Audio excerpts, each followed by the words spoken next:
तो हेलो दोस्तों, मैं हूं आपका दोस्त और होस्ट सुनील और आप सुन रहे हैं सुनील हॉरर स्टोरी। कहानी को देखने से ज़्यादा सुनने में मज़ा आता है। आज की कहानी है वो खतरनाक बेताल। गांव के किनारे पर स्थित वह पुराना बरगद का पेड़ वर्षों से वीरान पड़ा था। गांव के लोग कहते थे कि उस पेड़ पर बेताल का वास है। दिन में तो लोग पेड़ के पास से गुजर लेते थे, लेकिन रात होते ही जैसे वह भूतों का इलाका बन जाती थी। एक बार गांव के ही युवक अर्जुन ने साहस दिखाने की ठानी, जो कि नई पीढ़ी का एक लड़का था। तार की कहानी को सिर्फ एक अंधविश्वास ही मानता था। दोस्तों के कहने पर उसने तय किया कि वह रात के 12 बजे उस पेड़ के पास जाकर वापस आएगा। उसने दोस्तों से अपनी शर्त लगा ली। रात पूरा का पूरा गांव सहमा हुआ था। अर्जुन ने अपनी लेंटिन उठाई, अकेले ही जंगल की ओर चल पड़ा। रास्ता तो बिल्कुल ही सुनसान था। हवा की सनसनाहट और पेड़ों की पत्तियों की हलचल किसी जान खतरे का संकेत दे रही थी। लेकिन अर्जुन ने अपने डर को खुद पर हावी बिल्कुल ही नहीं होने दिया। बरगद के पास पहुंचते ही अजीब सा सन्नाटा छा गया चारों ओर। पेड़ के पास पहुंचते ही उसकी लालटेन जो कि अचानक ही बुझ गई। अंधेरे में अर्जुन ने महसूस किया कि पेड़ के नीचे ठंडक बढ़ती ही जा रही है। तभी उसे एक हल्की सी आवाज़ सुनाई दी, जैसे कोई धीरे धीरे बोल रहा हो, तुम वापस चले जाओ। अर्जुन ने पीछे मुड़कर देखा, लेकिन वहाँ तो कोई था ही नहीं। तभी अर्जुन ने चारों ओर देखा, लेकिन उस पेड़ के अलावा वहाँ बिल्कुल ही सुनसान ही था। रात वो चारों ओर अंधेरा ही था। तभी पेड़ से निकलकर छाया उसके सामने आकर खड़ी हुई। उसका चेहरा तो बिल्कुल ही भयानक था और आंखों में ऐसा अजीब सी चमकदार गुस्सा था, जिसे देखकर अर्जुन का सारा शरीर ही ठंडा पड़ गया। तुमने फिर से मुझे यहाँ जुगाया, ये छाया गुजरी। उसकी आवाज़ सुनकर अर्जुन की पैर जैसे जमीन में जम ही गए हों। देखकर पता चला ये तो वही बेताल है। अब अर्जुन ना तो हिल पा रहा था ना बोल पा रहा था। अपने खड़ी छाया जो कि अब और स्पष्ट हो चुकी थी, उसकी आंखें जलते हुए अंगारों की तरह चमक रही थी और उसके लंबे गिरे हुए बाल लहर रहे थे। ये मेरी नींद में खलल क्यों डाली है? वो बेताल की गूंजती हुई आवाज़ ने चारों ओर जो पसरा हुआ था सन्नाटा चीर कर रख दिया। अर्जुन ने कुछ देर चुप रहा और फिर से हिम्मत जुटाई और कांपती हुई आवाज़ में बोला, मुझे साबित करना था कि अस्तित्व नहीं है, ये सब गांव वालों का डर ही है। ये सुनते ही बेताल हंसने लगा और फिर से गुस्से में फिर से बोला, तो फिर तुम मुझे अंधविश्वास समझते हो? अच्छा तो अब देखो सच्चाई। अचानक तभी आसमान में बिजली गूंजी और हवा की गूंज खतरनाक हो गई। अर्जुन को लगा जैसे उसका कोई गला पकड़ रहा हो और उसकी सांसें बंद हो गई हों। वह भागना चाहता था, लेकिन उसके पैरों ने जैसे उसे धोखा ही दे दिया हो। तुमने इस पेड़ पर आकर मेरे श्राप को तोड़ा है। अब तुम्हें मेरी एक परीक्षा देनी होगी, उसने बोला। बेताल ने कहा, अगर तुम इस परीक्षा में हार गए तो हमेशा के लिए अपनी जान से हाथ धो पाओगे और तुम्हारी आत्मा इस पेड़ में बंध जाएगी, बेताल ने जोर से कहा। अर्जुन को अब ये पता चल चुका था कि वहाँ से निकलना बहुत ही मुश्किल है। अर्जुन ने हिम्मत जुटाई और बोला, क्या परीक्षा है? बेताल ने अपनी लंबी नाखून से हवा में एक घेरा बनाया। अचानक उस घेरे में 3 दरवाजे प्रकट हुए। ने कहा, इन 3 दरवाजों में से एक दरवाज़ा तुम्हें तुम्हारे जीवन की ओर ले जाएगा, बाकी 2 मौत का रास्ता है। अर्जुन अब ये सोच रहा था कौन से लफड़े में पड़ गया हूँ। मुझे किस मुझे किस वक्त ये ख्याल आया कि मैं पेड़ के पास जाऊं। अब उसके दिमाग में यही बातें चल रही थी। ताल बोला, सोच समझ कर चुनना, क्योंकि तुम्हारे पास सिर्फ एक ही मौका है। अर्जुन ने दरवाजों की ओर देखा। पहला दरवाज़ा काले धुएं की ओर घिरा हुआ था। दूसरा चमकीली रोशनी से भरा हुआ था और तीसरा दरवाज़ा जिसमें से अजीब सी चीखें आ रही थी। अर्जुन का दिमाग तेजी से सोचने लगा। अब उसकी अर्जुन की दिल की धड़कनें इतनी तेज हो चुकी थीं कि उसे लगने लगा रहा था कि उसकी छाती अभी ही फट जाएगी। उसने बेताल की ओर देखा। बेताल उसे ही घूर रहा था। उसकी आंखों में बहुत ज़्यादा गुस्सा ही था, जो सिर्फ अर्जुन को ही देख रहा था। ऐसे उसे अर्जुन के डर का मज़ा आ रहा हो। 3 दरवाजे अर्जुन के सामने खड़े थे और हर दरवाजे की ओर आने वाली चीखें अर्जुन की हिम्मत को बिल्कुल ही चूर चूर कर रही थी। दरवाजे से सुलगते हुए धुएं की गंध आ रही थी। ने तुरंत ही अपनी नाक दबी, लेकिन वह गंध जैसे उसके तो में ही घुसने लगी थी।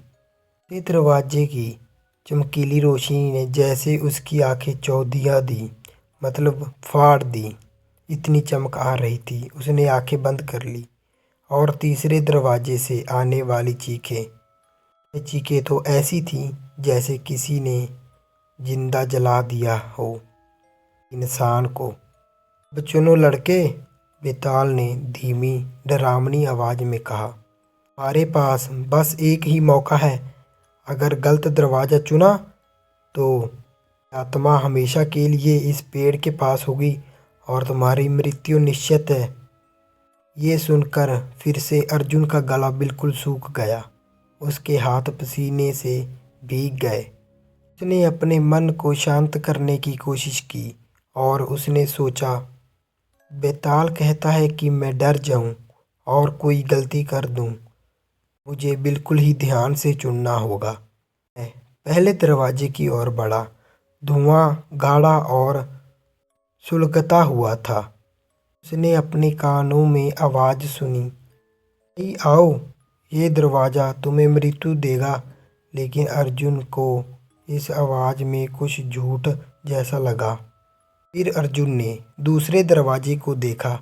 चमकती रोशनी जैसे उसे अपनी ओर खींच रही हो। लेकिन जैसे ही वह उस रोशनी के पास गया, उसकी त्वचा जलने लगी। दरवाज़ा उसे अपनी चमक से बिल्कुल धोखा ही दे रहा था। तो बचा तीसरा दरवाज़ा। से आती चीखें इतनी ज़्यादा खौफनाक थी कि अर्जुन के रोंगटे खड़े हो गए। अगर मैंने इसे चुना तो ये मेरी ज़रूर मौत हो सकती है, उसने सोचा। कि उसे बेताल की हंसी सुनाई दी। मैं बिल्कुल ही ख़त्म हो रहा है, जल्दी चुनो। अर्जुन ने आंखें बंद की, कुछ देर सांस रोकी और तीसरे दरवाजे की ओर कदम बढ़ा लिए। जैसे ही उसने दरवाजे का हैंडल पकड़ा, पूरी दुनिया सन्नाटे में डूब गई। चीखें अचानक बंद हो गई। दरवाजा खुला और अर्जुन ने खुद को सुनसान मैदान में पाया। वहाँ बिल्कुल ही कोई रास्ता नहीं था, केवल एक गहरी खाई थी। और खाई की दूसरी ओर बेताल खुद खड़ा मुस्कुरा रहा था। बेताल बोला, तुमने दरवाज़ा तो सही चुना, लेकिन खेल तो अभी शुरू हुआ है, ख़त्म नहीं हुआ। अब तुम्हें एक और चुनौती पार करनी होगी, लेकिन इस खाई में उस आत्माओं का वास है जिसमें मैंने अपनी शांति में कैद किया है। अगर तुम इस खाई में गिर गए तो मैं तुम्हें बिल्कुल भी जिंदा नहीं छोड़ूंगा। अर्जुन ने नीचे झाँका। खाई में से लाल खून था और जैसे अग्नि हाथ की ओर बढ़ रही होती।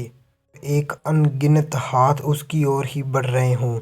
उनकी चीखें उनके कानों में ही गूंज रही थी। अर्जुन को अब ऐसा लगने लगा कि वह किसी और ही दुनिया में आ चुका है। हवा अचानक ठंडी हो गई, इतनी ठंडी कि उसकी हड्डियां जैसे जमने लगी। चारों तरफ जैसे धुंध थी और उस धुंध में जैसे अनजान परेशानियां उसे ही झांक रही थी। अचानक अर्जुन ने महसूस किया कि जमीन उसके पैरों से नीचे से खिसकने लगी।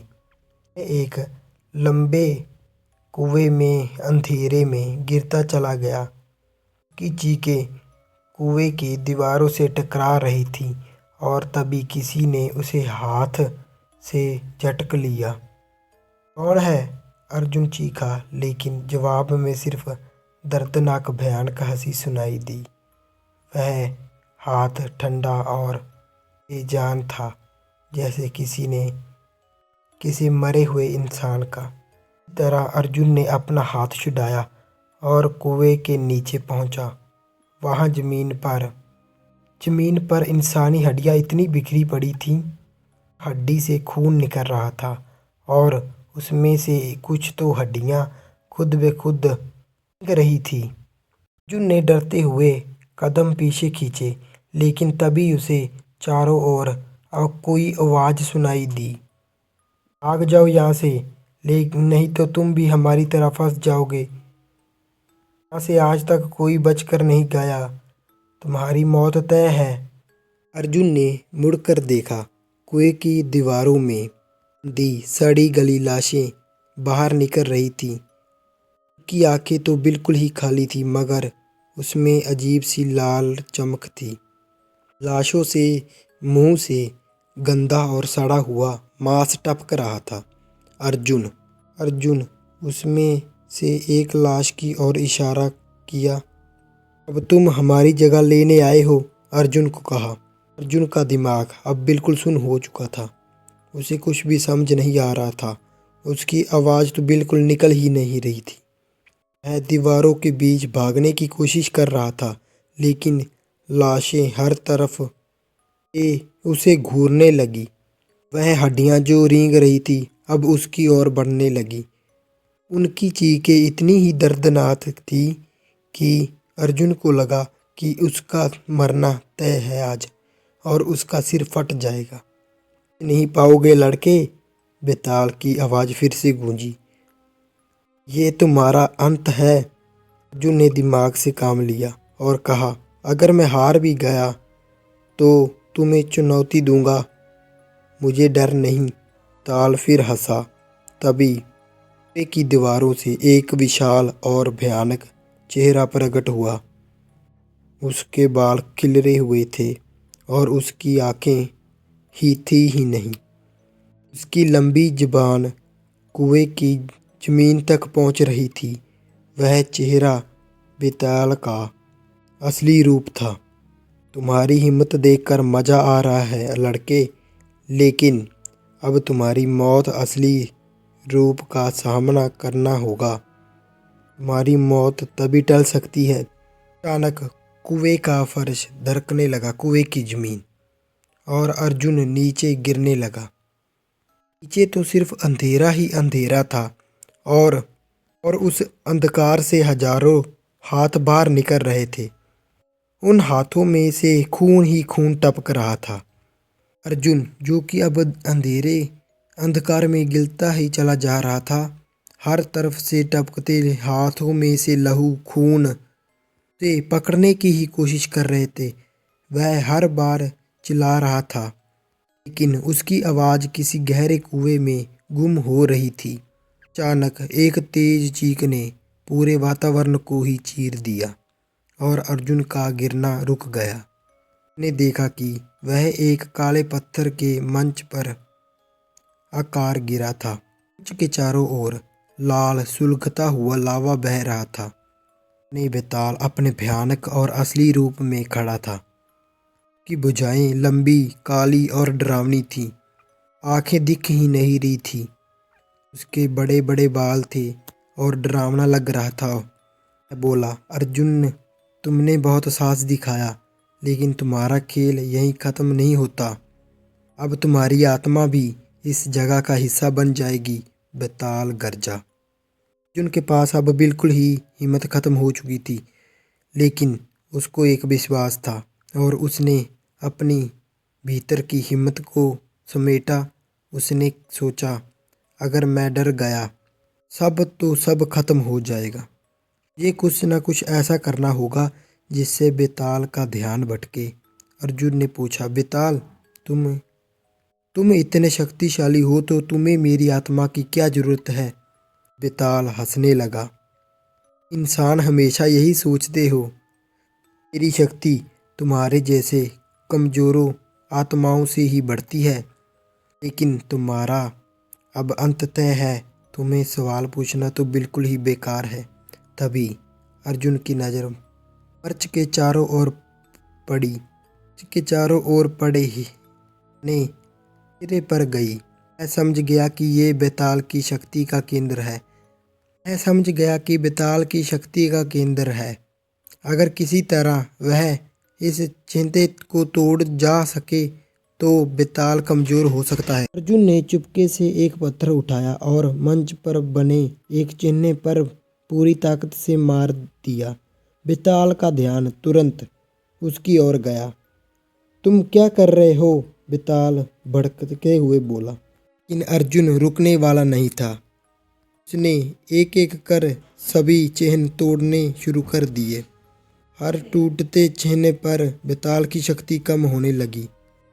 उसके हाथों के आग कम पड़ने लगी, मध्यम पड़ रही थी।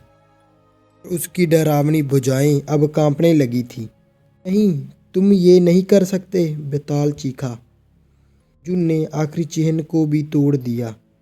पूरे के पूरे मंच पर दरारें पड़ने लगी। वह बहुत तेज ही वगने लगा। बेताल चीखते हुए अब दर्द में बदल चुकी थी।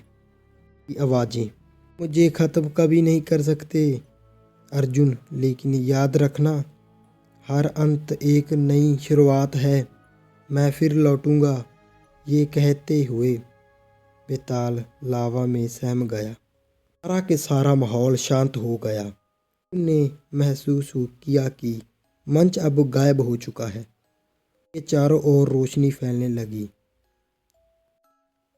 उसकी आंखें बंद हो गईं और वह होश में आ रहा था। उसे कुछ टाइम बाद होश आया। जब उसने आंखें खोली तो वह गांव के बरगद के पेड़ के नीचे पड़ा था। वह अब हो चुकी थी और गांव के लोग उसे ही घेर कर खड़े थे। उसकी आंखों में आश्चर्य और राहत थी। उसने सोचा, बेताल हमेशा के लिए खत्म हो गया। सारा गांव अब आज़ाद है। लेकिन अर्जुन की आंखों में सन्नाटा था। उसने धीरे से मुस्कुराते हुए कहा, मैं वापस आ गया, लेकिन जो मैंने देखा वह मेरे साथ हमेशा हो रहेगा। ऐसे ही अर्जुन गांव वाले के साथ घर की ओर बढ़ा। पेड़ के नीचे से हवा की चली और एक फिर से सरसराहट हुई। फिर से एक फुसफुसाहट सुनाई दी, मैं हमेशा लौटता हूँ, आऊँगा मैं वापस। क्या वो फिर से वापस आएगा? तो दोस्तों, कैसी लगी आपको ये कहानी? आप लाइक शेयर कमेंट करके ज़रूर बता देना और ऐसी कहानी के लिए आप हमारा चैनल सब्सक्राइब कर लें। और मिलते हैं इससे भी बड़ी और अच्छी हॉरर स्टोरी में। चैनल को जरूर सब्सक्राइब कर लें और आपके पास कोई कहानी है तो ज़रूर रेकमेंड करें। मैं आपकी कहानी भी रेकमेंड करूँगा। Okay, bye.